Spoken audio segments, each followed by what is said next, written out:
Tributes are pouring in for legendary singer-songwriter Kris Kristofferson, who died yesterday at 88. Oh, I'm a daddy, all right. I got 5 kids. Being the ashtrays and garbage for Bob Dylan and Johnny Cash.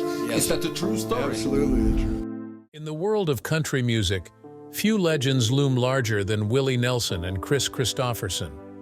With decades of hit songs and a friendship that has stood the test of time, these two titans have left an indelible mark on the industry and captured the hearts of millions of fans. But now, after Kris's passing, Nelson has come forward with a stunning revelation about him, leaving fans in shock. What are the secrets hidden beneath the smiles of this icon? Are they intended to boost his legacy or ruin it? Join us as we delve into these shocking revelations and its implications on Kris Kristofferson's legacy. Nelson's revelation about Kris's past is both surprising and deeply personal, disclosing a hidden truth that has been buried beneath the surface for years. But before we delve deep into that, we'll need to understand the relationship between them. Kris Kristofferson and Willie Nelson's relationship. Kris Kristofferson and Willie Nelson have a strong, lasting bond rooted in mutual respect, working together, and a common passion for music. As two influential figures in country music, they gained fame during the late 1960s and 1970s within the outlaw country movement, which rebelled against the traditional Nashville sound. Their bond strengthened not only from their personal achievements but also from their joint projects, particularly as members of the supergroup The Highwaymen with Johnny Cash and Waylon Jennings. Kristofferson, recognized for his poetic and reflective songwriting, and Nelson, esteemed for his unique voice and flexibility, creatively enhanced each other. They initially bonded over their skill in songwriting, with mutual admiration for their ability to create sincere and genuine music. Kristofferson found success when his songs were recorded by musicians like Johnny Cash and Janis Joplin, while Nelson's popular songs like Crazy became iconic in the country music genre. As they were friends and collaborators, they collaborated on multiple projects together. In The Highwaymen, their bond and musical connection were evident on popular songs like Highwaymen. Their connection went beyond music. They both valued independence, creativity, and personal integrity more than commercial success, sharing a common ethos and approach to life. Despite the fluctuations in their careers, Kristofferson and Nelson have maintained a strong friendship. Their bond proves their admiration for each other's talents and their joint experience with the successes and challenges of the music business. United, they have attained legendary status, both as individual artists and as contributors to a broader movement that transformed the country music genre. Now, who is this Kris Kristofferson that everyone talks about? How was his early years? Let's find out. Kris Kristofferson's early life. Christopher Kristofferson entered the world in Brownsville, Texas, on June 22, 1936. The beginning of his life was characterized by a blend of opportunity and difficulty, which influenced his extraordinary path and achievements. Kristofferson, the eldest of his siblings, was raised by Mary Ann and Lars Kristofferson, a general in the U.S. Air Force, who imparted a sense of discipline and duty from his military upbringing onto their son. In his youth, Kristofferson's family frequently relocated due to his father's military obligations until they ultimately settled in San Mateo, California. After graduating from San Mateo High School in 1954, he began his writing endeavor at Pomona College. The initial pieces he wrote, such as essays, gained recognition, especially The Rock and Gone Are the Days, which were highlighted in the Atlantic Monthly.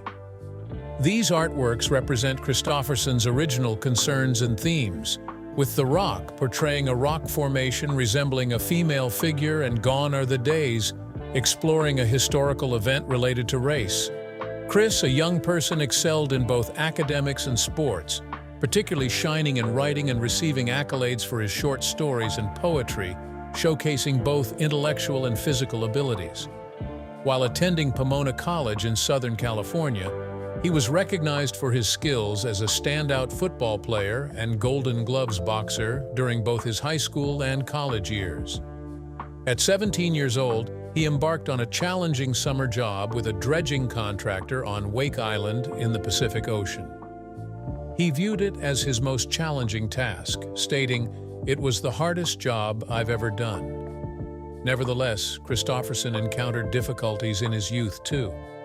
Despite his parents' pride in his achievements, they were concerned about his increasing dedication to the arts and his wish to forge his way apart from his father's military history. Tension grew between Kristofferson and his family after he was granted a prestigious Rhodes Scholarship to study literature at Oxford University in England. His daring and defiant choice to accept the scholarship and pursue his literary aspirations caused a rift with his parents. His father was particularly affected by Kristofferson's decision, seeing it as a disavowal of the family's military history and a disappointment in his expectations. Over time, the divide between father and son would widen as Kristofferson's creative pursuits conflicted increasingly with his family's conservative values. Despite the family discord, Kristofferson succeeded at Oxford by focusing on literature and improving his writing skills. In this time, he began to explore songwriting, drawing inspiration from the works of William Blake and other distinguished writers.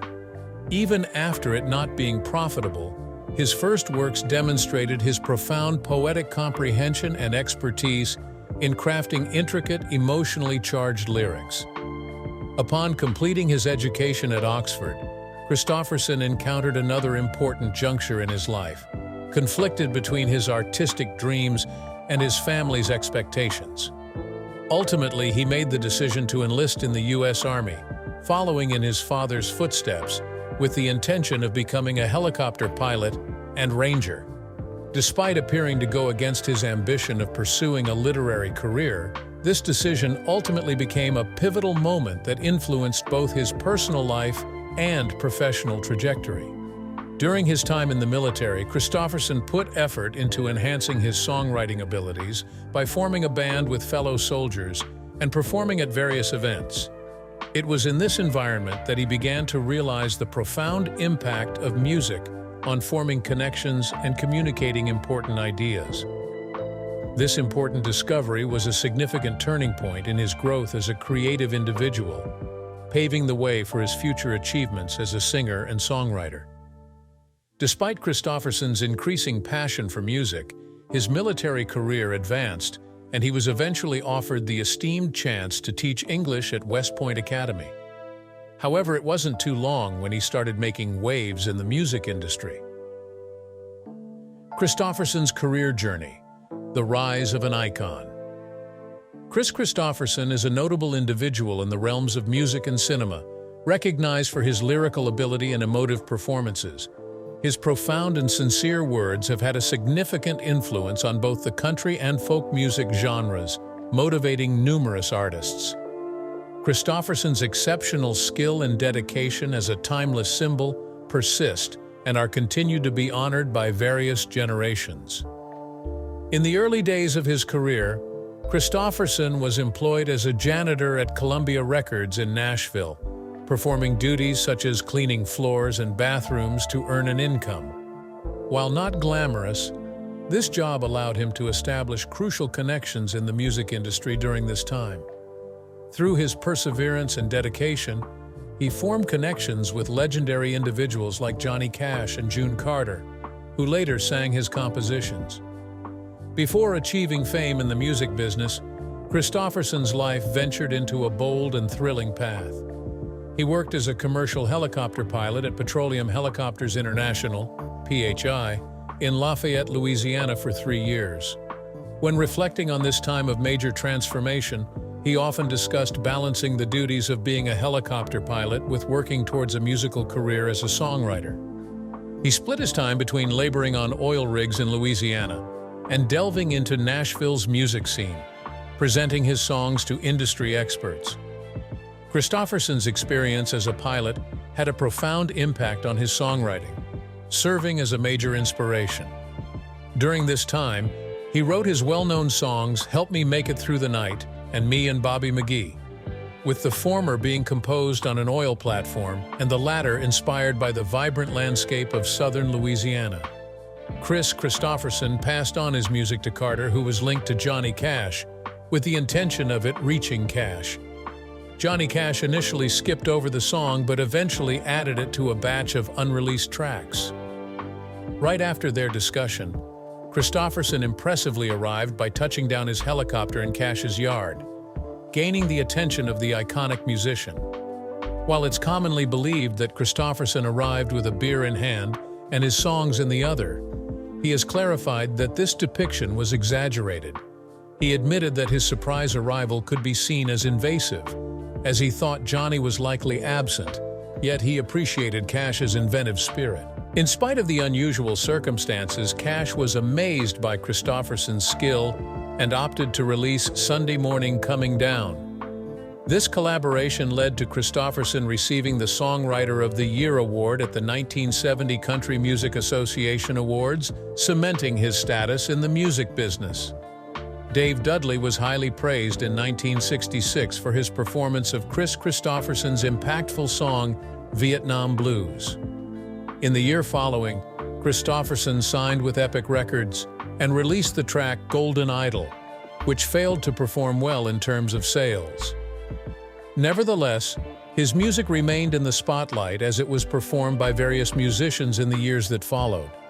Kristofferson's music quickly became popular, with successful renditions by artists such as Roy Drusky, Billy Walker, Ray Stevens, Jerry Lee Lewis, Farron Young, and Roger Miller reaching the top of the charts.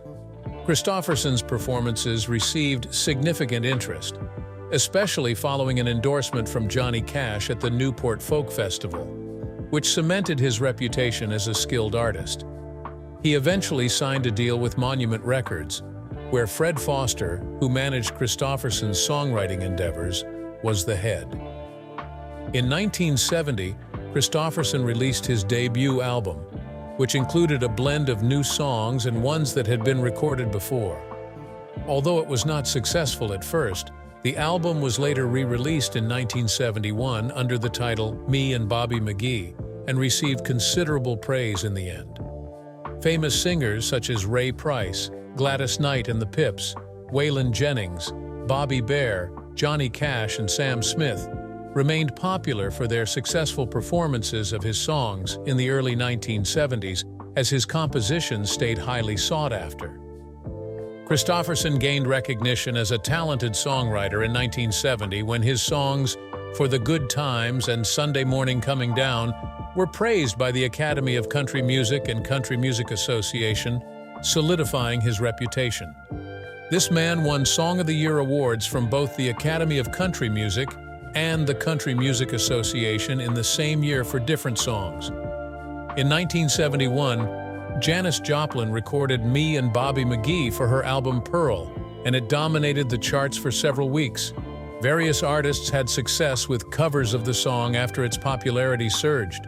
Famed country music icon Kenny Rogers recorded multiple Kristofferson songs like Me and Bobby McGee in 1969 with the first edition for the album Ruby Don't Take Your Love to Town, which achieved great commercial popularity. Kristofferson's status as a skilled songwriter was further strengthened by these albums, highlighting the enduring charm of his music. Kristofferson's song, The Silver-Tongued Devil and I, catapulted him to fame in 1971 via Love in Her Was Easier Than Anything I'll Ever Do Again, becoming an instant hit. He debuted in Cisco Pike was released the same year his third album Border Lord dropped, but sales were sluggish initially. Kristofferson hit the big time at the Grammys winning Country Song of the Year for Help Me Make It Through the Night. Slow sales plagued his album Jesus Was a Capricorn in 1972, but then Why Me became a surprise hit, boosting album sales over 1 million and earning a gold disc from RIAA on November 8, 1973. Kristofferson and Rita Coolidge delivered a captivating rendition of Help Me Make It Through the Night on BBC's The Old Grey Whistle Test in 1972 with palpable chemistry. That year, Al Green, a renowned soul vocalist, delivered a heartfelt rendition of For Good Times on his album I'm Still in Love with You. Kristofferson astounded fans with his emotional music. Then suddenly he transitioned into acting, and somehow he kept captivating audiences still. Kristofferson's acting career. Kristofferson's artistic intuition led him towards the West, where he discovered the film industry and started an unconventional acting journey. He turned his attention to acting, taking on a variety of roles in movies such as Cisco Pike with Gene Hackman, later starring in Bloom in Love under Paul Mazursky, and with Sam Peckinpah in Pat Garrett and Billy the Kid, leading to the creation of Bring Me the Head of Alfredo Garcia and Convoy from their partnerships. He was also featured in Semi-Tough alongside Burt Reynolds and worked on Alice Doesn't Live Here Anymore, directed by Martin Scorsese. Kristofferson appeared in Vigilante Force and The Sailor, Who Fell from Grace with the Sea before starring in A Star is Born with Barbra Streisand, winning a Golden Globe Award for Best Actor. At the peak of his movie career, Kristofferson rejected important roles in movies like William Friedkin's Sorcerer and the war romance Hanover Street. Kris Kristofferson's solo music career suffered a setback after his 9th album, Shake Hands with the Devil, failed to achieve commercial success, despite his earlier collaborations with Barbra Streisand. His next attempt at television, the 1979 two-part movie Freedom Road, also ended in failure. Kristofferson made a stunning return by portraying the legendary Sheriff James Averill in Michael Cimino's epic Heaven's Gate around 1980. At first, the film was a commercial failure, but it eventually received high praise from critics. Kristofferson's acting career saw a rise after appearing in the 1981 film Rollover alongside Jane Fonda. He was also seen in the 1986 film The Last Days of Frank and Jesse James, where he showcased his charisma alongside Johnny Cash. In 1985, he was also cast in Trouble in Mind alongside Keith Carradine and Laurie Singer. His first TV role was in America in 1987, followed by Millennium and Fire Down Below, the latter starring Steven Seagal. Kristofferson's portrayal as Sheriff Charlie Wade, a corrupt lawman in John Sayles' highly praised 1996 movie Lone Star, was exceptional and resulted in the film receiving an Academy Award nomination for Best Screenplay. In 1998, Kristofferson teamed up with Wesley Snipes in Blade as Abraham Whistler, a knowledgeable mentor, and later displayed his dancing skills in Dance with Me with Vanessa Williams and Cheyenne. In 1999, Mel Gibson collaborated with him in the gritty vengeance film Payback. He entered the science fiction genre with a leading part in Tim Burton's Planet of the Apes with sudden excitement in 2001. He returned to play the character Abraham Whistler in Blade Trinity, having previously portrayed him in Blade 2 in 2002. He appeared alongside Genevieve Bujold in the 2006 movie Disappearances. He starred in Dolphin Tale in 2011 and later appeared with Dolly Parton in the 2012 musical drama Joyful Noise. In 2013, he showcased his acting abilities by appearing in The Motel Life and Angels Sing with Willie Nelson and Lyle Lovett. While navigating the highs and lows of fame, Kristofferson faced a turbulent romantic life marked by intense connections and challenging separations, but he remained driven in his pursuit of love. Tumultuous journey of love. Kris Kristofferson had a confusing romantic life filled with captivating women of his time, resulting in both passion and heartbreak. In 1960, immediately after graduating from Oxford University, Kristofferson married Frances Beer, his high school love. During a 1974 interview with Rolling Stone, Kristofferson reflected on the relationship, stating, "We thought we could solve each other's problems. We tied the knot, she got pregnant, my finished book got turned down, and I had to support us financially on my own." As Kristofferson's family grew, his sense of responsibility grew as well. Their daughter Tracy was born in 1962, followed by the arrival of their son Chris Jr. 6 years later. To provide for his family, Kristofferson courageously decided to join the Army in 1965 and landed a teaching position at West Point. Before beginning his work, he took an important trip to Nashville to visit a friend. The vibrant music scene in the city sparked his enthusiasm for his enduring goal of becoming an accomplished songwriter, a dream that had yet to be realized. Little did Kristofferson know that this visit would mark the beginning of an amazing adventure about to unfold. With newfound resolve, Kristofferson relocated his family to Nashville and took on a janitorial job at Columbia Records to provide for them economically. This brave choice, driven by his passion for music, involved making significant sacrifices like accepting a substantial salary cut. Beer naturally felt worried about their finances, particularly following the birth of their son, Kris Jr., who had health issues resulting in $10,000 in medical bills. The couple's relationship grew more tense, leading to their breakup in 1969. In the late 1960s, as Kristofferson was making a name for himself as a songwriter in Nashville, he briefly dated the legendary singer-songwriter Janis Joplin. Their passionate yet short-lived romance ended with Joplin's tragic death in October 1970 at the age of 27. Kristofferson and Joplin were acquainted through their mutual friend, Bobby Neuwirth, in the spring of 1970. Neuwirth suggested they go to California together, and Kristofferson ultimately opted to remain with Joplin at her home in Larkspur for a couple of weeks. A romantic relationship began during this period. Kristofferson suggested to Joplin that she should record "Me and Bobby McGee," a song that she loved. Joplin recorded the song just before her death for her album Pearl. Kristofferson was unaware that Joplin had recorded the song until the producer played it for him the day after her death. Kristofferson found it very difficult to handle listening to her emotional performance, which led to him breaking down. He has gone on to admire Joplin's skills and enthusiasm, declaring his admiration for the enthusiasm, emotion, and spirit she poured into everything she did. He described her as a powerful natural force and recognized her contribution to the song's success. Joplin's only single to top the charts was "Me and Bobby McGee," which came out posthumously.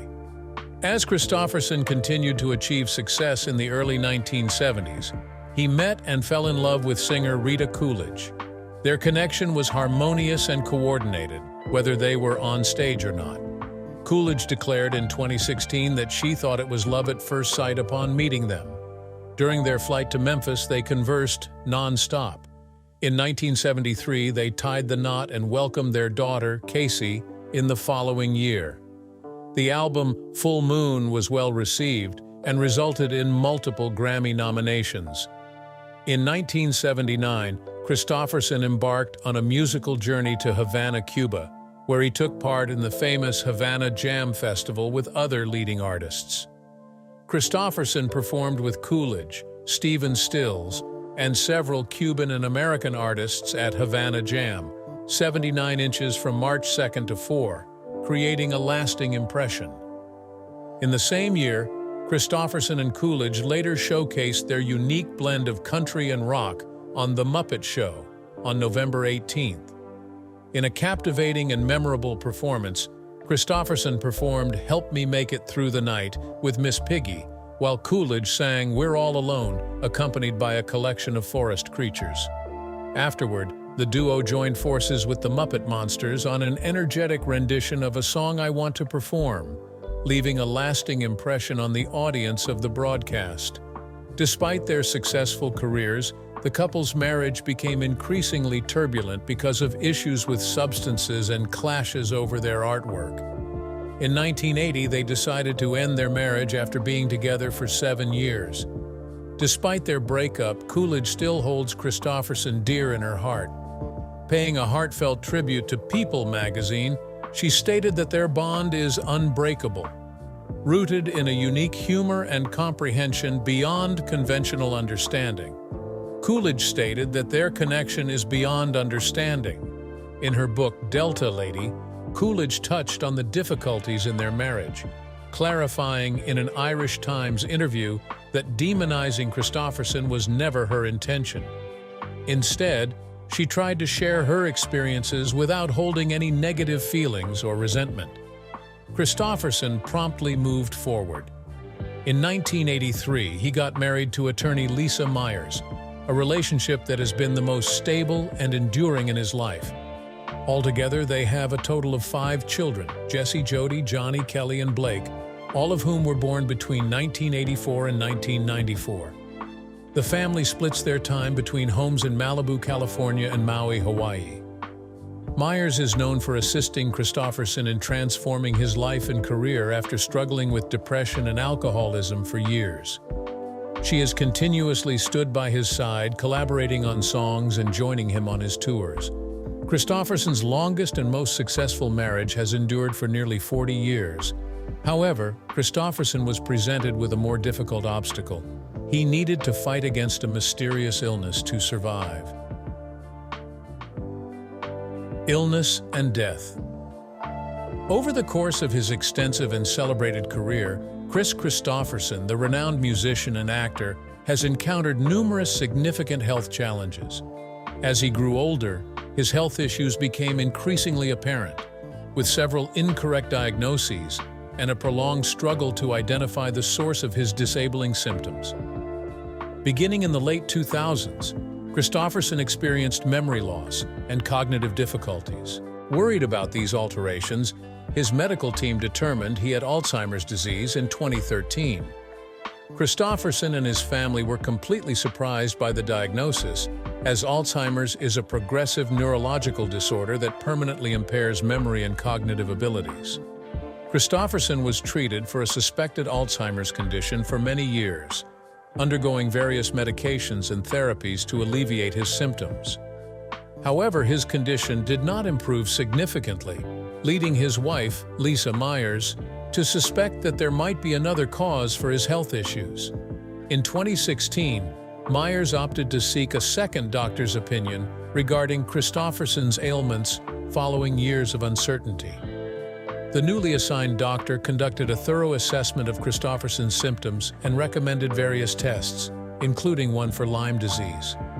Kristofferson and his family were taken aback to discover that the test results indicated Lyme disease rather than Alzheimer's, which they had initially thought. Myers believed that Kristofferson may have contracted Lyme disease 14 to 30 years prior, likely during the filming of Disappearances in the Vermont Woods in 2006.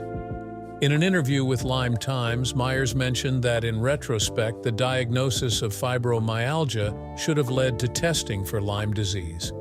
His persistent muscle spasms, which are commonly associated with Lyme disease, indicate that he may have been infected with the illness for a duration ranging from 14 to 30 years. Following his diagnosis, he underwent various treatments like hyperbaric oxygen therapy, HBO, and transcranial magnetic stimulation, TMS, targeting the frontal lobe of his brain. Furthermore, he received muscle injections of antibiotics in addition to taking doxycycline. His friend and fellow songwriter Chris Gantry also showed his support, describing the singer's recovery as miraculous, likening it to Lazarus being resurrected, according to Closer Weekly. Over the past 6 years, it became increasingly clear that once medical professionals ruled out Alzheimer's disease, there was a noticeable change in his health. Kristofferson's memory loss and cognitive problems, which had been present for almost a decade, began to get better, allowing him to restore much of his former mental acuity and vitality. In 2016, a close friend informed Closer that Kris is as mentally sharp as he was 2 decades ago, and his wife Lisa, along with their 8 children, now observes a different side of Kris. Myers emphasized that it is a remarkable achievement in modern medicine, mentioning that he had been prescribed numerous substances for conditions he did not have, each with their set of side effects. Following a diagnosis of Lyme disease and receiving the appropriate treatment from doctors, Myers observed a marked enhancement in his health. He mentioned that some days he appears completely well, causing his health issues to be occasionally disregarded. As Kristofferson's health improved and the unknown was lifted, he discovered a renewed feeling of calm and contemplation, unaware that he was nearing the end of his life. In January 2021, Kris Kristofferson made the decision to step back from his career in music and film. A close friend revealed that Kristofferson was no longer ready for the demands of touring and was focused on simplifying his family's life by converting his assets into cash. The legendary singer-songwriter and actor was finally feeling the effects of years spent traveling and performing. As Kris Kristofferson neared his 87th birthday, he began to discuss the realities of aging more candidly. Having been in the spotlight for numerous years, Kristofferson was finally prepared to share some of the challenges he faced in his later years. Concerned about potential health issues and aging, he made arrangements to secure his family's future welfare. His commitment to easing the financial responsibilities of his family was apparent in his financial planning, ensuring they would be supported even in his absence. Unfortunately, Kristofferson passed away at his residence in Maui on September 28, 2024, at 88 years old. Thinking about the impact he had left behind, Kristofferson expressed genuine gratitude for the experiences he had lived and the songs he had created. He remained humble, understanding that his journey required determination, decisiveness, and unwavering commitment to his job. His music had a profound effect on millions and inspired generations of artists, proving that art can transcend time and deeply connect with the human experience. Although Kristofferson did not prioritize wealth or fame as his main motivations, his successful endeavors in music and acting led to significant financial success.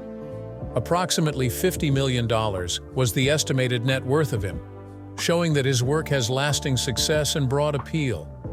Despite his wealth, Kristofferson discovered greater worth in the emotional and spiritual fulfillment he gained from the knowledge that his songs had a significant effect on others. Success, in his eyes, did not revolve around wealth or recognition, but rather the connection and affection he had built with his fans. Even though he stopped performing, Kristofferson still took comfort in knowing that his songs would continue to be meaningful to audiences and keep his voice and artistic vision alive even after he was gone. Even after his peaceful passing, Kris Kristofferson remained a prominent figure in the music world. After his passing, his close friend Willie Nelson revealed some shocking news. What could this be? Willie Nelson's shocking revelation about Kris Kristofferson. During an interview, Willie Nelson unexpectedly shared a heartfelt admission about Kris Kristofferson, declaring him as one of the greatest songwriters in history. Nelson, contemplating songwriting icons such as Merle Haggard and Hank Williams, stressed Kristofferson's vast impact on country music. In addition to Billy Joe Shaver, Nelson also included Kristofferson in a respected category of musicians who influenced the genre. Nelson's respect for Kristofferson stems from their enduring friendship and mutual involvement in the music business. Both musicians are recognized for their special talent in expressing genuine feelings through their music, setting them apart in the industry. Nelson, known for creating timeless classics like Crazy, originally titled Stupid, acknowledged Kristofferson's influential contributions. During the conversation, Nelson, modest about his achievements, mentioned that although songs such as Crazy and Funny How Time Slips Away are considered classics, the music of artists like Kristofferson still serves as a source of inspiration for him and others. The deep connections forged over many years of making music that continues to touch generations are highlighted by the mutual respect of these two legends. If you enjoyed this video, like and subscribe, and also click the next video shown on your screen